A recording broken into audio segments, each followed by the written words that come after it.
Welcome to The Explainer. What if I told you that two meals with the exact same number of carbs could have a totally different effect on your body and your energy? Seriously, one could leave you feeling focused and full for hours, while the other sends you on a wild energy roller coaster. Today, we are going to dive into the science behind that, and I'm going to show you how to use it to get in the driver's seat of your own blood sugar. Let's start with a feeling I think we all know way too well, that post-meal crash. You know the one.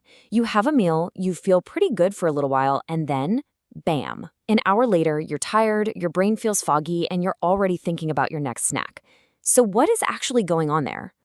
Well, the answer isn't just about how many carbs you're eating, but the type of carbs you're choosing.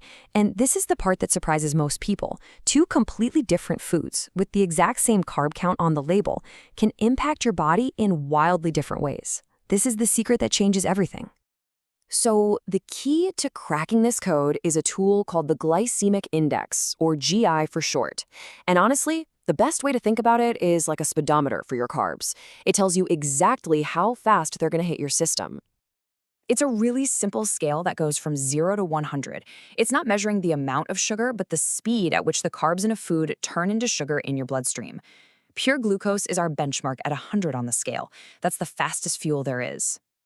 So foods get split into three basic lanes. You've got your high GI foods. At 70 or more, these are the ones that cause that super fast spike. Then you have medium GI foods in the middle, but the real superstars are the low GI foods, anything 55 or less. These are your slow burn fuels that give you a nice, steady stream of energy.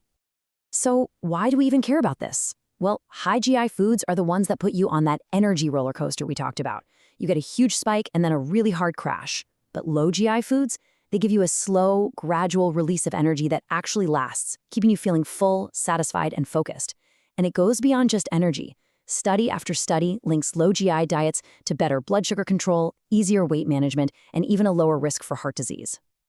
Now, GI is an amazing starting point. It really is. But it's not the whole story. It actually has one major flaw. And once you understand it, you'll be able to truly master your meals. Remember that speedometer analogy? Well, the glycemic index tells you the speed of the carbs, but it doesn't tell you how much fuel is actually in the car's tank. It completely ignores the serving size, and that's where things can get, well, pretty misleading. And that's where its partner, the glycemic load, or GL, comes to the rescue. See, GL is a much smarter measurement because it combines both the speed, the GI, and the actual amount of carbs in a serving. This gives you a much more practical, real-world picture of how a food is actually going to affect you. This watermelon example just shows the difference perfectly. Okay, check this out. Watermelon has a high GI of 72. That sounds bad, right? But because a whole cup of it is mostly water and has very few actual carbs, its glycemic load is only 4, which is super low. Now, compare that to just one slice of white bread. It has a similar GI, but more than double the carbs. That gives it a glycemic load of 10. The watermelon is, by far, the better choice for your blood sugar. Isn't that wild? So here's the bottom line. You want to use the glycemic index for quick, apples-to-apples comparisons, like choosing one type of rice over another. But you should use the glycemic load when you're actually planning your meal and thinking about your portion sizes. Really, they're two tools that just work best together. Okay, enough of the science. Let's get practical. How can you use this knowledge to build smarter meals, like right now? Here are some incredibly simple but powerful strategies. Starting your day off right makes such a massive difference.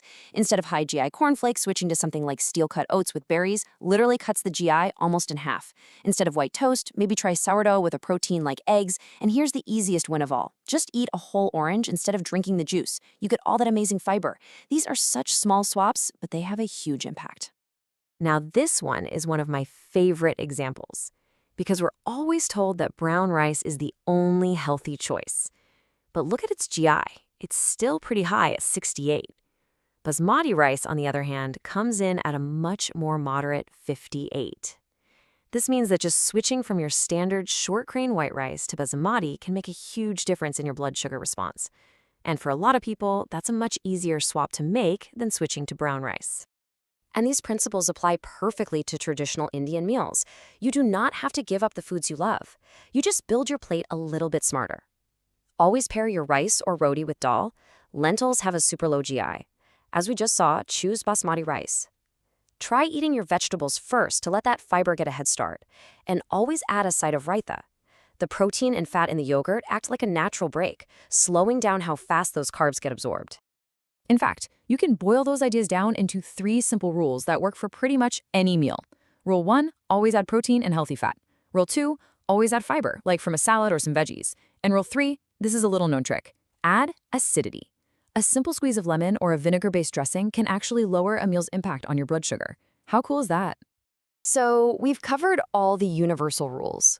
But the last and, I think, most important piece of this whole puzzle is moving from these general guidelines to understanding the one person who really matters, you.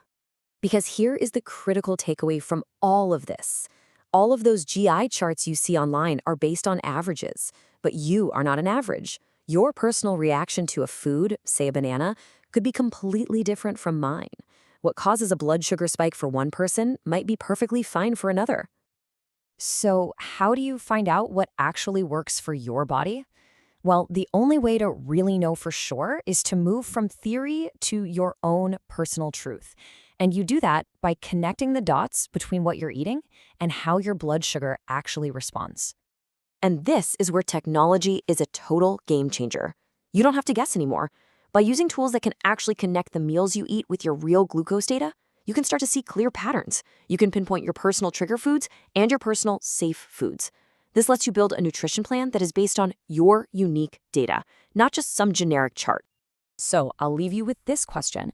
Now that you have this guide to the glycemic index and you know it's possible to understand your own body's response, what's the first food you're curious to test for yourself?